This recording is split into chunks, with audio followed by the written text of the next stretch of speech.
Oi, Camilo, tudo bem?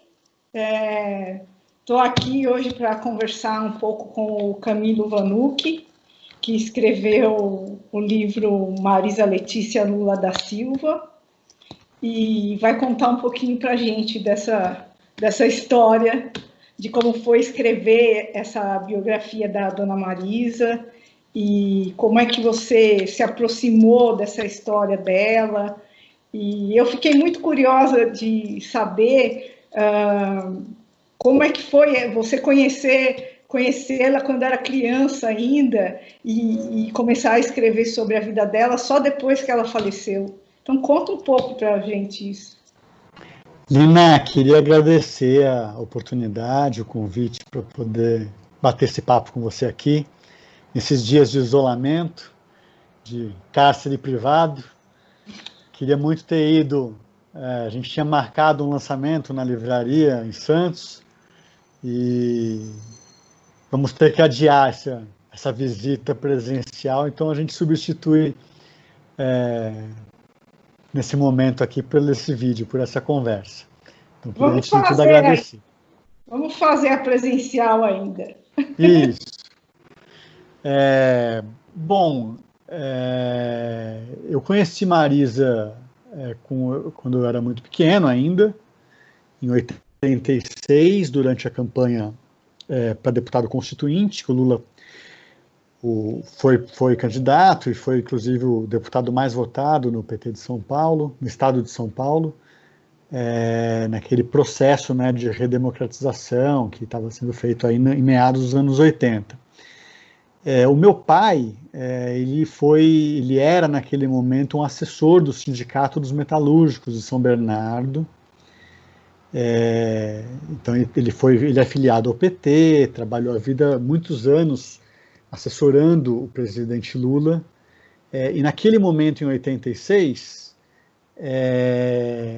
a lembrança que eu tenho de ter conhecido a Marisa foi durante a campanha eleitoral, um dia em que meu pai me convidou para passar o dia com ele, um dia cheio de atividades de campanha no ABC Paulista, e então teve algumas carreatas, caminhada, comício, essas coisas em vários lugares ao longo de uma tarde, né, de hora em hora mudava, ia para tal lugar, ia para tal lugar, essa correria. E no fim do dia ainda tinha uma última agenda, devia ser 10, 11 horas da noite. E meu pai preocupado, porque eu tinha 7 anos de idade, precisava ir embora, precisava dormir. E a gente estava na casa deles, na casa do Lula e da Marisa, num momento assim de o que está faltando agora, pegar mais material, tomar um lanche e tal, e vamos partir para a última agenda do dia. E naquele momento, meu pai, né, comentou que estava preocupado, que precisava ir embora. E Marisa falou: deixa ele aí com os moleques. Vai lá fazer sua agenda, depois você volta e leva ele embora. Também, se ele quiser dormir aí, também pode, tem lugar. E era uma casa no bairro Assunção muito simples, apesar de que em 86 ele já tinha feito um segundo andar nela, porque era uma casa térrea que depois virou um sobrado. Mas Marisa tinha, em 86, o Luiz Cláudio, que é o filho mais novo, tinha 1 ano de idade, estava bebê ainda, carrinho, etc e tal, e os outros 3 filhos, um com 8 anos, um devia ter uns 11, e um devia ter 15, mais ou menos. Então fiquei lá com os moleques, como ela disse.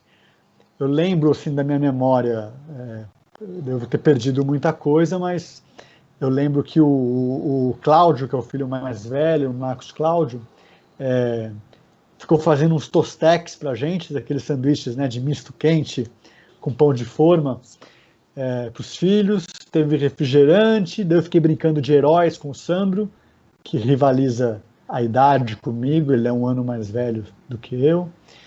E essa memória, eu não sabia quem era Lula, não tinha muito essa noção, quem era Marisa. E essas memórias voltaram em mim muito tempo depois. Essa memória de 86 veio quando a Marisa morreu, que pediram para eu escrever um texto, publicar um artigo, e eu comecei a pensar, bom, o que eu lembro da Marisa, quais foram as vezes que eu estive com ela, e essa memória veio, foi muito gostoso lembrar disso, muito curioso também. O livro é uma história que ele vem também, eu fiz o livro, lancei o livro agora, em fevereiro, no aniversário de 3 anos da morte da Marisa, e eu só comecei a escrever o livro depois que ela morreu. Mas a história do livro tem 13 anos já. Porque em 2007, eu lancei um livro, que foi um livro de memórias, uma biografia, enfim, de um executivo que, durante um período do governo Lula, ele foi o presidente do Instituto Cidadania. O Instituto Cidadania foi uma ONG criada pelo Lula em 90, que quando o Lula foi embora para Brasília, para os 8 anos de governo, esse executivo, que o José Alberto de Camargo começou a tocar, né, administrar, e quando o Lula deixou a presidência da República, eles modificaram a figura empresarial, institucional, e o Instituto se tornou o que é o Instituto Lula hoje. E naquele momento, em 2007, com o Lula ainda na presidência, o José Alberto de Camargo, no ano antes, resolveu contar as memórias dele, me convidou para escrever esse livro. Eu escrevi o livro, 10 meses depois, um ano depois, a gente terminou o livro e foi lançar em Brasília, num jantar, num coquetel, para poucas pessoas. Foi um livro que não foi comercial, foi um livro que foi distribuído. E o presidente Lula não foi no lançamento, mas Marisa foi ao lançamento.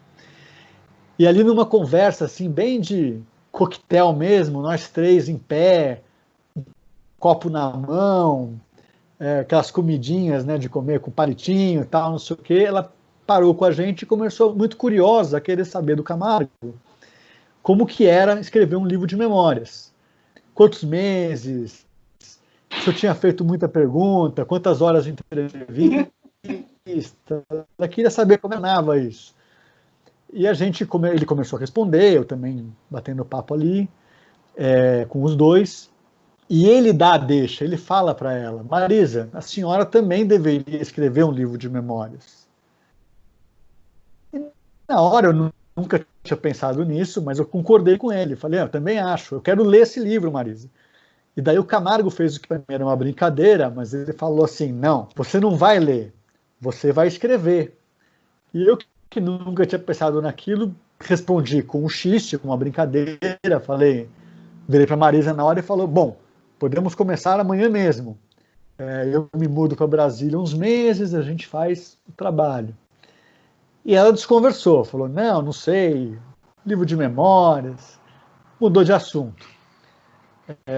Mas aquilo virou, eu nunca fui um habitué, um frequentador da Marisa, da casa da Marisa, mas encontrava a dona Marisa a cada 3 anos, alguma coisa assim. Eu sei que isso virou certa conversa em 2010, comentei com ela, quando a senhora achar que é hora, aquele continua de pé.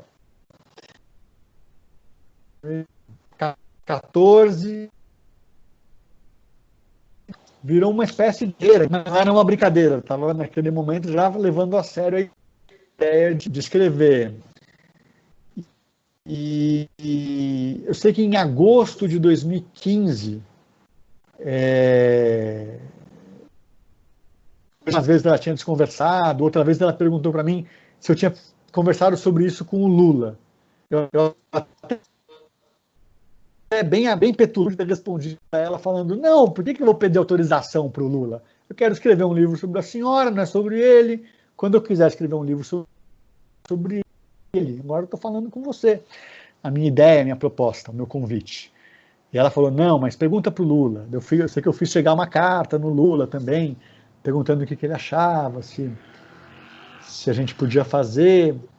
E em agosto de 2015 eu encontrei os dois num evento em São Bernardo do Campo, E o presidente Lula, na ocasião, ex-presidente Lula, comentou comigo, falou, Camilo, você encontrou a Marisa aí? A Marisa resolveu aceitar, vai fazer aquele livro. Falei, que ótimo. Daí eu vi que ela estava por lá, conversei uns minutos com ela, bati papo e voltei no assunto de novo com o mesmo jeito de sempre. Olha, Marisa, aquela ideia, continua de pé o meu convite. Quando achar que é a hora que a gente puder fazer, eu gostaria muito de poder contar a sua história. E naquele momento ela respondeu falando, Camilo, eu conversei com o Lula, eu conversei com os meus filhos, conversei com as minhas noras, com as minhas amigas, e eu resolvi fazer sim. Vamos esperar o ano que vem e a gente começa. Eu esperei o ano que vem, começar o ano que vem, começou o ano que vem, aquelas coisas do destino, eu estava atolado em outras atividades, eu estava iniciando um doutorado, que eu estou terminando agora, né, esse ciclo de 4 anos, mas no começo de 2016 eu estava começando um doutorado, trabalhando e junto com o trabalho, fazendo uma jornada dupla ali, o Haddad, o prefeito de São Paulo, me nomeou para ser um membro da Comissão da Verdade da Prefeitura de São Paulo. Eu tinha ali entre fevereiro e setembro, que escreveu o relatório final de uma comissão que já existia havia 1 ano e pouco antes, mas um dos membros pediu para sair e sugeriram o meu nome, bem com essa função mesmo de ser o relator. Então, receber, né, as contribuições, as pesquisas, as investigações. E eu falei, eu não tenho condição de escrever outro livro esse ano, tendo que fazer um relatório que provavelmente vai ter umas 400, 500 páginas, e com um doutorado, com não sei o que e tal. E aquela cabeça, a gente tem que se perdoar com essas coisas, mas a cabeça pensando assim, a Marisa está aí, o ano que vem a gente faz. O ano que vem não deu para fazer, no dia 14, 15, acho. Não, um pouco mais, né? Agora eu esqueci, da 24 de janeiro, eu acho. 24 de janeiro de 2017, eu estava inclusive de férias e com as crianças numa cidade de praia e vi pelo Jornal Nacional assim que Marisa tinha sofrido um AVC. E na hora eu falei, nossa, ainda a minha primeira reação foi otimista. Eu ainda falei assim, bom, vou começar a fazer o livro dela agora, entrevistar os filhos, entrevistar algumas pessoas mais próximas, que a ideia era fazer um livro de memórias. Livro de memórias, como eu costumo fazer, não tem tanto entrevistado assim, porque você vai muito em cima do que a pessoa vai te contar. E eu faço algumas entrevistas a mais para ver histórias paralelas que ela talvez não lembre, ou checar algumas informações, enfim. Mas eu vou entrevistar os filhos, vou entrevistar algumas pessoas. Daqui a uns 4 meses, eu pensando ali no final de janeiro, Marisa vai estar fazendo fono, fisioterapia, para retomar os movimentos, para retomar a rotina. E daí eu combino com ela sessões semanais de entrevista, que a gente consiga, vai ser bom para ela, para poder treinar a fala, e vai ser bom também para mim, para poder contar essa história. E aí naqueles dias, claro, acompanhando o noticiário, fomos vendo que o caso era mais grave do que a minha primeira reação tinha imaginado, e ela morreu no dia 3 de fevereiro de 2017, e eu já com a ideia de não fazer, né? A minha ideia era fazer um livro de memórias de fato, de gravar a Marisa durante muitas horas e depois passar para o papel. Eu sei que daí naquela semana, a véspera da morte da Marisa, eu fui ao hospital fazer uma visita, quando já era... Estava todo mundo já dizendo que Marisa... Era só uma questão de esperar algumas horas por um protocolo médico, mas a própria família havia já noticiado a doação de órgãos. Fiz uma visita e lá o presidente Lula me perguntou se eu tinha feito o livro. Eu falei, não, presidente, eu não fiz. A gente conversou, combinou de fazer, mas Eu deixei, ela deixou também, não ligou mais, ninguém telefonou, a gente adiou e infelizmente não fizemos nem uma entrevista sequer. E ele respondeu, falou, agora eu que vou ter que te falar tudo que ela ia te contar. E eu tive uma reação assim, pô, mas eu não estava mais pensando em fazer. Mas aquilo ficou na minha cabeça, essa ideia. E acabou que uma semana depois eu falei, putz, acho que eu vou fazer. Mas Deixa eu aí foi outro consultar. livro, né? Não é o livro que você tinha planejado. Aí foi outro livro, porque aí tua perspectiva é outra e teu ponto de partida já foi outro, né? É completamente outro livro. Não tem entrevista com a Marisa no livro. E eu pensei, agora vai ser uma biografia mesmo. Eu preciso contar a vida dela. E é uma pessoa que já morreu, que não está aqui para contar a história. E o que era uma ideia de ouvir muitas horas Marisa e contar o relato dela, se tornou uma investigação mesmo, uma reportagem extensa, que eu fiquei 2 anos e meio fazendo. Teve uma centena de entrevistados, alguns mais de uma vez.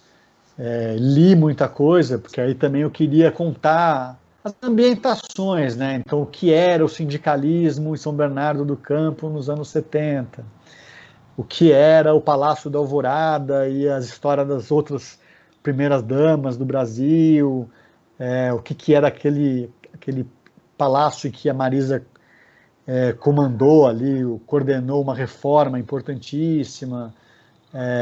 Enfim, fui pesquisar muita coisa, ler muita coisa e acabou se tornando um projeto bastante extenso. Eu adorei E essa história de você contar essas coisas aí no livro, né?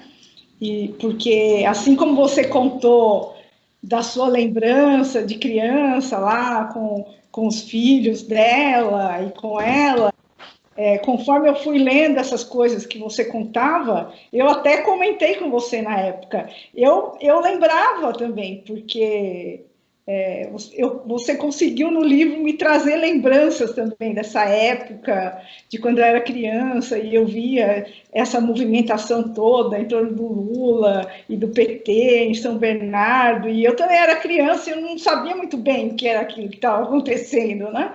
Mas e aí, lendo depois de adulta, assim, as lembranças vêm, e foi muito legal isso, eu gostei muito de ler e ter essas coisas lembradas, coisas que eu nem me lembrava mais, na hora que eu li, eu falei, nossa, aquele dia que eu vi, eu estava lá vendo isso aí, muito legal. Isso foi uma coisa Lina, pessoal minha, que me deu um prazer de ler e me trazer essas lembranças, assim, da época de São Bernardo, que foi onde eu cresci, né? para mim tem sido uma alegria ouvir histórias como essa que você está contando, de gente que lê e o que aquela leitura desperta de memórias também da própria história, ou porque tem muita gente de São Bernardo que fala, Camilo, eu fui ouvindo o seu texto e lembrando, visualizando as esquinas, as ruas, os prédios que você fala. E É isso. fiquei muito feliz, porque tem muita coisa ali que nem eu conhecia, e não conhecia, assim. Então, eu ouvi muita gente, né, fiz muitas entrevistas, mas eu não tive essa convivência com São Bernardo e com esses bairros todos. Claro que eu visitei, voltei naquela casa que eu tinha conhecido com 6 anos de idade, com 7 anos de idade, em 86. Percorri cenários, tem uma igrejinha que o avô da Marisa tinha construído quando veio da Itália para o Brasil. Mas é muito curioso assim ouvir relatos. Inclusive tem gente que fala, mas você esqueceu de contar uma coisa que era muito importante. E daí eu falo, me conta tudo que eu esqueci ou que eu errei, se eu tiver errado as histórias, porque na reedição do livro eu consigo acrescentar, modificar. Eu Mas é senti muito. muito isso. E eu falei para os meus irmãos, eu falei, olha, vocês precisam ler esse livro, porque vocês vão ter a mesma sensação que eu tive, de lembrar, reconhecer as coisas do passado no livro, nas coisas que ele vai contando, porque a gente estava ali em São Bernardo, a gente vivia aquilo, né? Eu não morava lá perto de onde morava o Lula e a Marisa, mas era um lugar que todo mundo sabia onde era. Quando eu era adolescente, a gente marcava para se encontrar lá, na frente da casa dele, era um ponto de encontro. A molecada ia lá, era uma referência na cidade. E ninguém sonhava que um dia ele ia ser essa pessoa, o presidente e tal, era uma coisa impensável naquela época, né? E o Lula era uma pessoa que a gente via na rua ali, e eu escutava as falas, algumas vezes, dele na porta de fábrica da minha casa, no meu quarto, de manhã cedinho. Eu estava deitada ainda, quando tinha alguma greve, algum piquete, alguma coisa, eu escutava a fala dele de lá. Eu nem sabia muito bem o que estava acontecendo, mas eu estava ouvindo. E a gente encontrava com ele, e falava com ele à vontade, criança. Então, eu gostei de ficar lendo essas coisas, e as coisas que você vai contando da Dona Marisa, do bairro, né? De quando ela era moça, dos restaurantes em São Bernardo, tudo que você vai falando desse entorno aí, eu tenho isso tudo na minha cabeça. Eu conheço esse lugar, eu conheço essas coisas. Então, foi muito gostoso de ler. E foi por isso que aí, quando eu fui viajar agora, que eu fui para um congresso em Havana, eu não quis deixar o livro. Eu falei, não, mas eu ainda estou lendo, eu vou levar. E aí eu levei para terminar lá. E eu terminei realmente. E aí depois que eu terminei, aí eu pensei, mas eu vou levar de volta? Não vou, eu vou deixar aqui, porque aqui alguém vai ler. E foi aí que eu resolvi dar para minha amiga, a Márcia Chueri, o livro, que foi aquela foto que eu te mandei, que eu deixei o livro para ela, depois que eu terminei de ler lá. Eu achei ótimo, porque tem história de Havana no livro, inclusive. Tem Marisa indo para Cuba, quando ela tentou. Essa história é muito curiosa, né? O Sandro, um dos filhos da Marisa e do Lula, quando foi em 84, eles descobriram um problema no coração dele. Eles diziam que era um sopro no coração, o filho tinha um sopro no coração. E não conseguiam diagnosticar aqui. Ele teve uma infecção generalizada com vários órgãos que ficaram fragilizados. Ele chegou a ficar 1 mês e meio no hospital e voltou para casa, mas não conseguiam descobrir qual era o problema que tinha no coração dele. E isso era abril de 84, e em junho de 84, Lula teve um convite para uma viagem para Cuba. E daí alguém sugere para eles, por que vocês não levam o Sandro? A medicina de Cuba é muito forte. E eles levam o Sandro para Cuba, e lá eles têm o diagnóstico do que ele tinha, que era um estreitamento da aorta, e conseguem diagnosticar, oferecem para fazer a cirurgia lá, daí Marisa não topa, falou, não quero fazer aqui, porque aqui a gente não tem base de apoio, meus outros filhos estão em São Paulo, em São Bernardo, no Brasil, não vou ficar... De repente pode ser que a gente tenha que ficar 1 mês aqui, esperando eles se recuperar, a gente nem tem condições financeiras de ficar aqui esse tempo, enfim. Daí eles voltam para cá e fazem a cirurgia aqui, no Hospital das Clínicas de São Paulo, no INCOR. Mas é muito interessante essa história. E Marisa tem várias... É uma viagem importante para ela. Primeiro porque tem coisas muito curiosas, assim, de que ela participava das audiências ali com pessoas, membros do governo de Cuba. Ela não conheceu o Fidel nessa vez, mas vários membros do governo participavam dos encontros, dos almoços, das reuniões, e ela queria debater as coisas sobre como a agricultura em Cuba, o açúcar. Um dos histórias que marcou ela, que tinha uma vaca, que era uma campeã de produção leiteira, que chama Ubre Blanca, que foi para o livro dos recordes em Cuba, como a maior produtora de leite da época, que era de lá. E ela se entrosa com um monte de gente que estava assistindo lá em Cuba nessa época, Escravizaura, aquela novela na televisão, que já tinha passado no Brasil, ela já tinha visto. Então ela pegava de conversa para contar o que ia acontecer, todo mundo querendo saber os próximos capítulos. Ela ficava discutindo com as pessoas. Diziam que até o Fidel via essa novela. Tem um boato lá, que até o Fidel via Escravizaura. Não sei se é verdade, precisava checar lá com suas fontes. E o mais curioso dessa história toda, que inclusive o Lula já contou isso em discurso dele, em palanque, que é muito curioso, é que eles têm, eles vão num daqueles cafés, bares, com rumba, enfim, de Havana, o Tropicana, e eles são proibidos de entrar porque o Sandro estava com eles. O Sandro era criança, ele falou, aqui não pode entrar criança. Bom, a gente também não tem como deixar o Sandro com ninguém. Então, voltaram para o hotel mais cedo, sem nada para fazer.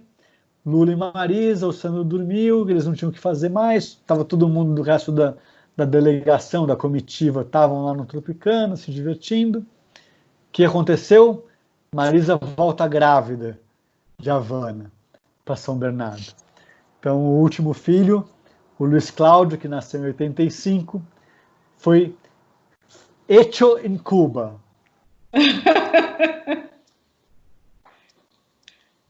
Muito legal isso. E outra coisa que eu queria te falar é essa história do aniversário dela, né? Que ela faria amanhã, que é dia 7 de abril, seriam 70 anos da Dona Marisa, né? Amanhã do dia que a gente está conversando, provavelmente o dia que você que a gente está conversando. Hoje é 6 de abril. Colocar no ar, talvez seja hoje para quem está assistindo. Sim, seria o dia que ela faria 70 anos, né? Então, a gente quis fazer o lançamento do livro, mas não foi possível. Então, a gente faz o lançamento do vídeo e aí eu coloco lá também, que agora você lançou em e-book. Fala disso também. Sim, o livro, essa semana a gente teve a ótima notícia aí de que ficou pronto a versão eletrônica do livro, a versão em e-book, e que está à venda, né, tá Kindle, Kobo, os dispositivos, acho que a maioria ou quase todos, precisa dar uma pesquisada no seu aí, que se tiver, quem quiser comprar, e está disponível na Amazon, enfim. E que é ótimo para esse período de isolamento social que a gente está vivendo, né? Livrarias fechadas, muitas entregando em domicílio. A gente também está entregando. E outra coisa que eu queria te falar é que esse livro, na verdade, ele conta sobre a Dona Marisa, a vida dela, mas não deixa de ser também a história do PT e a história do Lula, né? Isso. Porque você falar da Dona Marisa é também falar do PT e do Lula, não tem como não, né? O desafio que eu me coloquei, assim, que eu acho que foi a ideia ali, eu quis contar Marisa, mas não dá para contar Marisa sem contar Lula, PT, sindicalismo, essas histórias. São Bernardo, Brasília, o que são esses lugares, essas pessoas. Mas o que eu tentei fazer no livro foi sempre fazer o olhar da Marisa, como é que ela lidou com aquelas situações, como é que ela se inseriu nesses momentos históricos, e como é que era o olhar das pessoas em relação a Marisa e da Marisa em relação a esse universo, a esse mundo, né? Por exemplo, Marisa, quando começou a namorar o Lula, ele não era nem presidente do Sindicato dos Metalúrgicos ainda. E ela não gostou muito da ideia do marido virar presidente do Sindicato dos Metalúrgicos e cobrava que ele voltasse a ser um torneiro mecânico da Villares. Isso foi uma discussão de anos, porque ela queria, Lula, quando é que você vai parar com essa coisa de política? E ele falando, não, Galega, é só esse mandato, são 3 anos de mandato, e depois eu volto lá para Villares. Quer dizer, demorou um tempo ali até que ela absorvesse a coisa toda. E é muito curioso, porque Marisa foi uma fundadora do PT. Ela não está ali nos livros, nas atas, não foi oficialmente uma integrante da executiva, da direção, nem nada disso, mas eu não sei se o PT ele começa ali no bairro Assunção, em São Bernardo do Campo, com Marisa pegando a prancheta de filiação e indo na casa das pessoas falar sobre a importância de ter um partido que fosse popular e que fosse de trabalhadores, não para trabalhadores, mas de fato formado por trabalhadores. O PT ele surge naquele momento da abertura e depois que o bipartidarismo cai, e a partir de 80 é autorizado pelo governo o pluripartidarismo de novo. Porque o presidente Lula foi uma vez em Brasília para discutir questões de reivindicações dos operários das indústrias do ABC paulista, e ele se deu conta de que havia, numa Câmara que na época tinha 400 e tantos deputados, tinham 2 deputados que eram trabalhadores, operários, que tinham classe trabalhadora mesmo. E ele achava aquilo inadmissível, assim, quer dizer, um monte de deputado na época da campanha eleitoral vem até a gente para propor, pedir voto, prometer um monte de coisa, e na hora de votar os direitos trabalhistas, direito à greve, coisas do tipo, tiram o corpo, tiram o time de campo ali, tiram o corpo da briga, da disputa, porque não tinha ninguém ali que fosse historicamente vinculado aos operários, aos trabalhadores.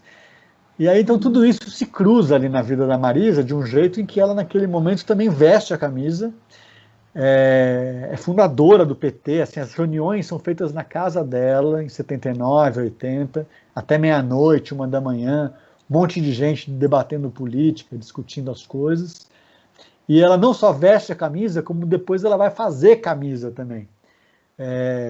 Como uma militante de base mesmo, precisa de ter camisa para fazer campanha. Não tem dinheiro, não tem oficina para ser contratada, a gente vai fazer a camisa aqui. Então a Marisa fazia com silkscreen, a serigrafia ali estampava as primeiras camisetas que tem com a estrela do PT, ou Lula deputado, depois Lula presidente, etc e tal, saem do quintal da Marisa. Ela fazia na cozinha, botava para secar no varal, no quintal da casinha do bairro Assunção, e precisa de dinheiro, precisa de recursos para a gente conseguir participar, fazer uma plenária, organizar um encontro. Marisa ia montar barraquinha para vender broche, para vender as camisetas, e ela ia organizar rifa. Então vamos rifar um relógio, daí vendia as rifas para conseguir 4, 5 vezes mais do que o valor do relógio. Uma das pessoas ganhava o relógio de prêmio da rifa, sorteada, mas eles tinham conseguido fazer um caixa, fazer bingo. Ela era essa pessoa da militância de base mesmo ali, que enquanto o presidente Lula ia discutir política com o deputado, com os senadores, apoios, com a classe trabalhadora também, com os sindicatos, e viajar ao Brasil, Marisa segurava ali aquela onda da militante de base, né, para fazer as campanhas e a construção do PT. Ela bancou essa construção do partido mesmo, né? E ela foi uma pessoa importante também para as mulheres, assim, que se espelhavam muito em Marisa desde o começo. É uma coisa que talvez nem não se tivesse essa noção tão clara, talvez essa noção fosse inconsciente, mas em geral as bancadas, as plenárias só tinha homem nas mesas, era uma coisa só com homem no sindicato, só com homem na diretoria do PT, na formação do PT, com exceções muito raras, assim, né? Lélia Branco, mais uma ou outra ali que participaram ali da fundação. Mas Marisa era muito presente, sempre andou muito com o Lula, participava das plenárias, participava das atividades. E as mulheres iam muito atrás dela, se espelhavam nela, desde o sindicalismo, assim. Na época das greves, né, houve também um movimento de que as mulheres que eram mulheres de metalúrgicos, mulheres de esposas de trabalhadores, chegou um momento em que elas precisaram também se engajar ali nas greves, nas lutas, nas caminhadas, como a que teve em 80, quando os diretores do sindicato estavam presos, né? A imagem que deu origem à capa do livro. Tá lindo esse bordado aqui. Que é um bordado do grupo das linhas de Sampa, mas é Marisa de braços dados aqui com outras mulheres sindicalistas numa caminhada que teve em São Bernardo em 1980, enquanto o Lula estava preso e os companheiros, os maridos das outras mulheres estavam presos, ficaram 30 dias presos. Elas foram às ruas de São Bernardo fazer uma caminhada com flores, bandeiras do Brasil, cantando, marchando, só mulheres no meio da rua, eventualmente com crianças, se quiseram, ou tiveram que levar as crianças. E essa militância também, assim, Marisa se tornou uma referência, que foi uma referência natural, não tanto por ela, pela índole dela, que era tímida, que não conseguia falar, não gostava de falar, morria de medo de dar entrevista e falar alguma bobagem que depois fosse atrapalhar o marido, ou o sindicato, ou o PT. Ela se cobrava muito, se policiava muito nessas coisas. A vida inteira foi assim, inclusive durante o governo. Foi uma primeira-dama que tentou aparecer muito pouco por causa disso. Mas ela, como ela era mulher do presidente do sindicato, ela virou uma porta-voz natural no momento em que o presidente do sindicato foi preso. A imprensa não tinha mais para quem perguntar como é que está o Lula, o que ele falou da cela, e Marisa se tornou uma entrevistada naquele momento e um espelho para as outras mulheres, com a ideia de que vocês precisam se politizar, vocês também precisam se engajar. Marisa cobrava, e muitas iam nas assembleias porque Marisa ia e chamava as outras mulheres para ir. Então ela foi essa referência importante também. A gente tem uma história que é uma história contada por homens. O sindicalismo no ABC é contado por homens. A fundação do PT ou de outros partidos nesse período da redemocratização é contado por homens. Na maioria das vezes, claro, eu também não quero cometer o erro de generalizar aqui uma coisa, isso é injusto. Mas a gente passou a vida ouvindo falar do Lula, lendo coisas sobre o Lula, e o livro ele faz esse exercício, né? Tá, mas e as mulheres de São Bernardo? E as mulheres na fundação do PT? E a mulher, como é que a primeira-dama via o Palácio do Alvorada, o Palácio do Planalto, a Brasília, a solidão de Brasília, as viagens internacionais que tinham que ser feitas por um protocolo ali, que os convites, geralmente, dos outros governos são feitos para o chefe de Estado e para a esposa, porque também tem agendas em que a esposa vai com a esposa de lá, enfim, esse tipo de coisa, que o pessoal do Itamaraty sabe muito melhor do que eu, nessa minha pequena trajetória aí de pesquisar e entrevistar para escrever o livro. Aqui acaba de começar um panelaço agora. Ah, é? Aqui não tem, é muito difícil. Eu queria, mudando de assunto, que você contasse um pouco desse teu trabalho na Comissão da Verdade, os textos que você escreve sobre isso, porque eu conversei esses dias, no dia 1º, com o Adriano Diogo, e ele falou muito sobre o trabalho que ele fez na Comissão Estadual da Verdade, e nesse momento que a gente está com esse governo aí, trazendo de volta militares, e falando de enterrar pessoas sem atestado de óbito. Queria que você falasse um pouco disso daí, como é que está sendo o seu trabalho lá, se você fez esse relatório aí de 500 páginas que você falou.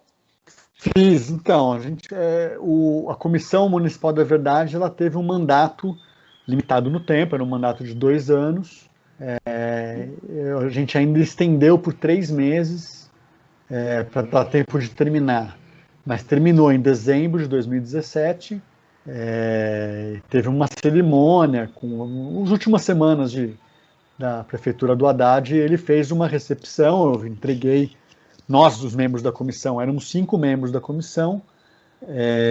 O Adriano Diogo foi também da comissão municipal, ele já tinha presidido a comissão estadual, Rubens Paiva, da Assembleia, e ele também foi um membro que entrou, não no primeiro momento da comissão municipal, mas houve 2 substituições ao longo dos 2 anos.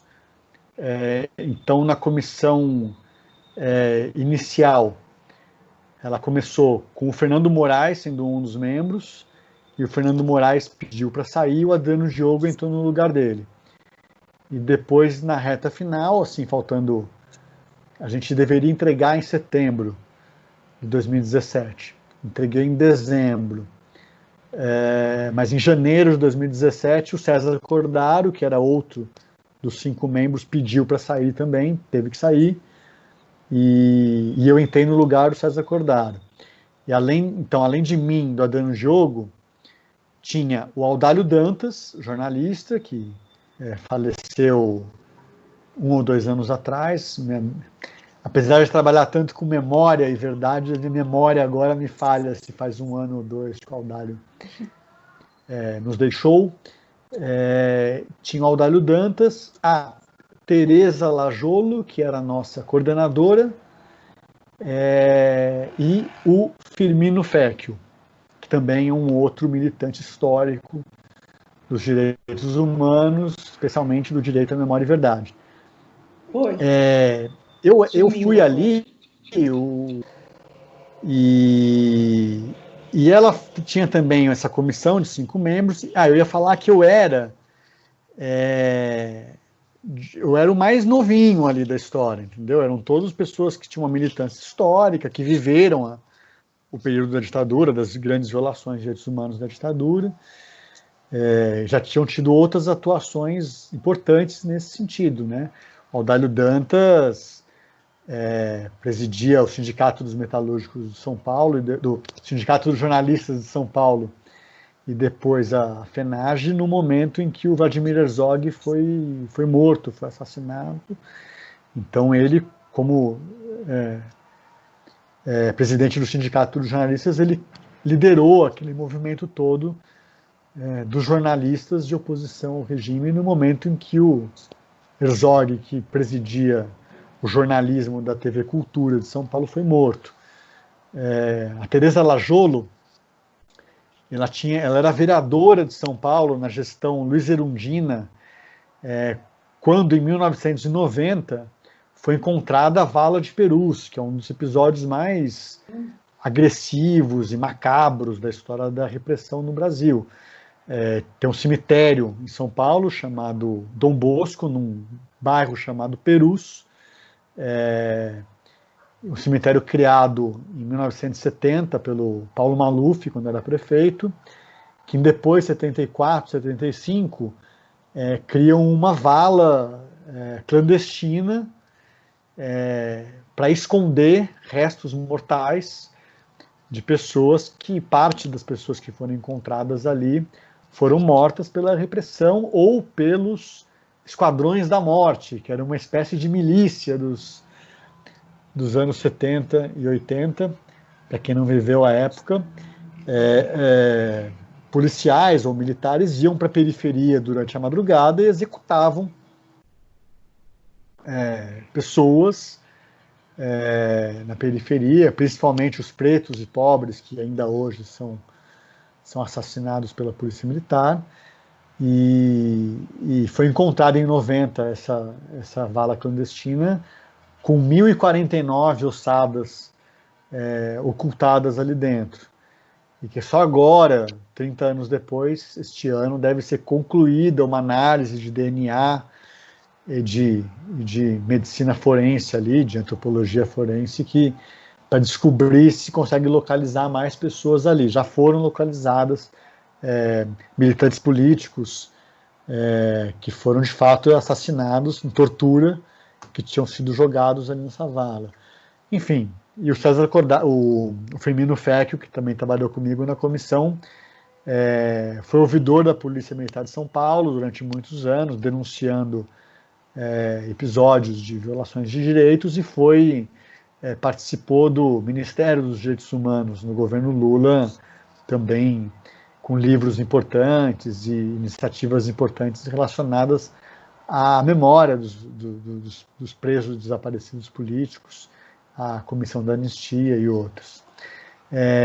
Então ali eu era um membro muito mais novo do que o resto ali da turma, que eram todos sexagenários, septagenários. Eu fiz 40 anos no ano passado, mas eu assumi essa função como jornalista e escritor de ser o relator. Então eu fiquei um trabalho ali de 6 meses escrevendo sobre o mandato da Comissão da Memória e Verdade da Prefeitura. Também era muito específico. Era para denunciar, registrar e denunciar, levantar, enfim, violações de direitos humanos cometidas pela Prefeitura de São Paulo. Então, a gente não investigou todas as violações que foram cometidas na cidade de São Paulo. A Prefeitura de São Paulo tinha que ter, ou como vítima, ou como causadora, violadora de direitos, que foi o mais comum ali. Os cemitérios municipais, por exemplo, 3 cemitérios municipais de São Paulo ocultaram cadáveres de desaparecidos políticos. A prefeitura foi cúmplice por meio da sua Secretaria de Obras e Serviços e por meio do Serviço Funerário Municipal.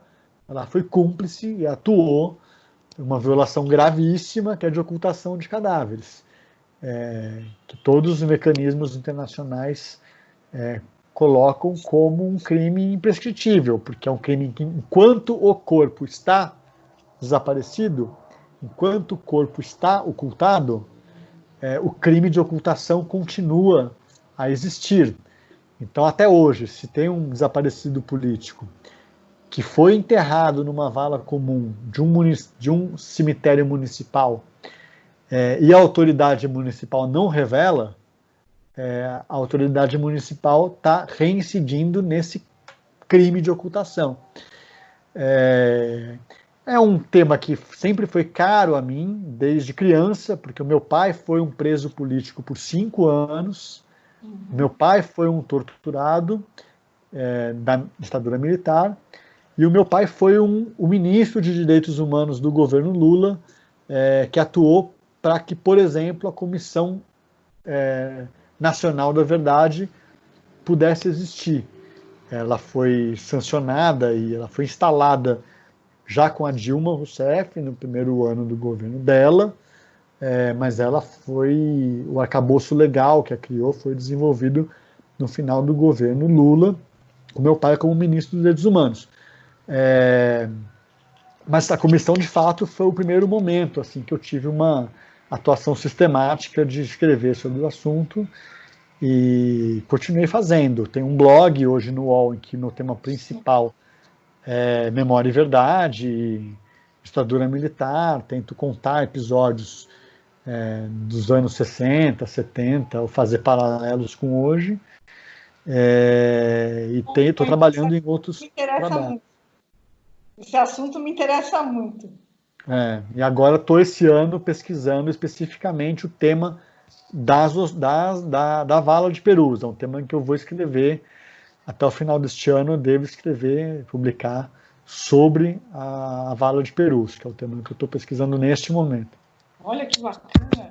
Olha, então eu já fugi do assunto, porque esse assunto me interessa muito também, mas eu quero ver se a gente consegue marcar não só o lançamento, de fato, do livro aqui em Santos, mas quem sabe a gente combina um dia para fazer uma conversa sobre isso daí, que também é um assunto muito rico, sobre o qual a gente precisa muito falar.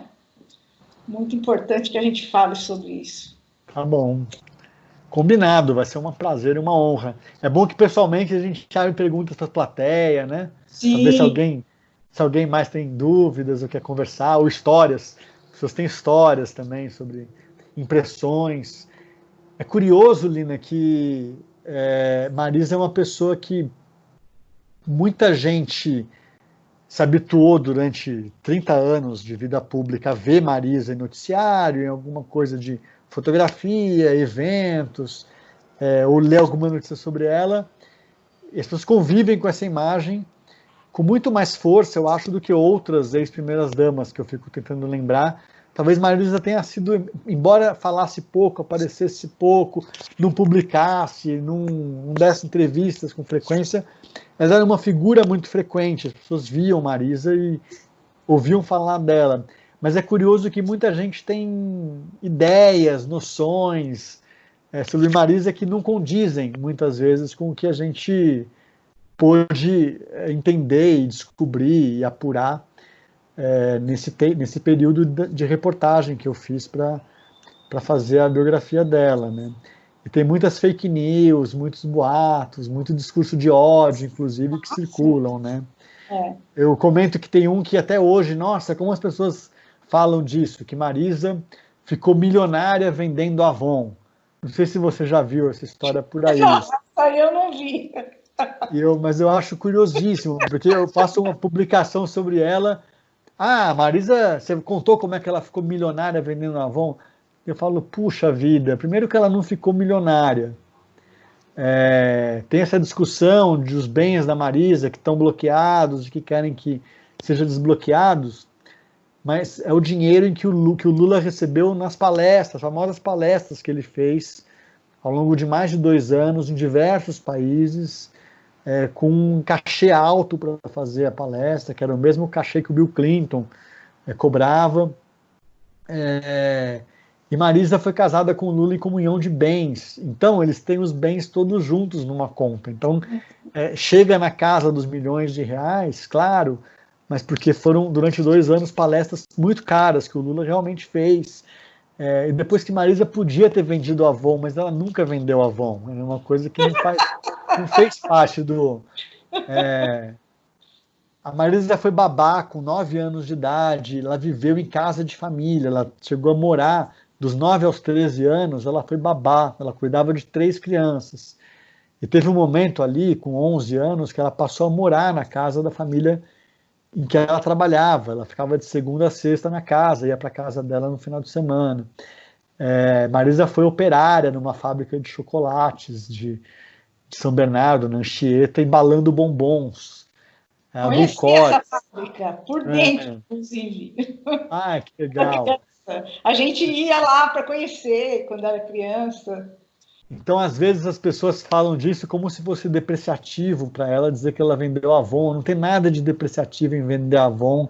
Ela é uma pessoa simples, a vida inteira foi trabalhadora, né? Inclusive, eu sou daqueles que tem que defender, acha que tem que defender que o trabalho doméstico é um trabalho, que ele é não remunerado, mas talvez nem devesse ser não remunerado. Ela foi dona de casa quando começou a ter os filhos dela, por uma condição que precisava naquele momento ter inclusive para o Lula poder viajar o que o Lula viajou, participar de... O Lula não tinha fim de semana, sábado e domingo ficava participando de evento, congresso, seminário, plenária, encontro dos metalúrgicos de não sei onde, em Minas Gerais, não sei onde na Bahia, não sei, no Brasil inteiro. Mas Marisa tem essa história, nunca ficou milionária vendendo Avon. Infelizmente, seria ótimo se ela pudesse ter ficado milionária vendendo Avon. Eu adoraria ter feito um livro que fosse Como Ficar Milionária Vendendo Avon, só contando os relatos da Marisa, mas são coisas que não procedem. Então, acho que é o tipo de coisa que falam-se que ela foi rica, que ela, enfim... E acho que a biografia... Esse preconceito que as pessoas têm um pouco com o Lula também, né? E aí transporta isso para Marisa, e talvez até de uma forma mais cruel, por ela ser mulher também, né? Isso. Então é isso. Acho que a biografia também tem um pouco desse papel, assim, de ver o que foi, o que de fato rolou, aconteceu na vida da Marisa, quem que foi Marisa. E é isso que a gente está fazendo agora também em e-book. Sim, senhor. Muito bem, Camilo. Parabéns pelo livro. Eu já te falei que eu gostei muito. E para mim foi gostoso de ler mesmo. Então é isso. Obrigada pela conversa tão interessante. Vou colocar aí, junto com o vídeo, as informações sobre o livro, em papel, sobre o e-book. E é isso. Vamos esperar que passe logo essa fase para a gente marcar ao vivo o lançamento. Na livraria. Conversa sobre a Comissão da Verdade também. Tá bom. Muito obrigado, Lina, pela oportunidade. Obrigada a Prazer, você. Luiz. Tchau. Tchau.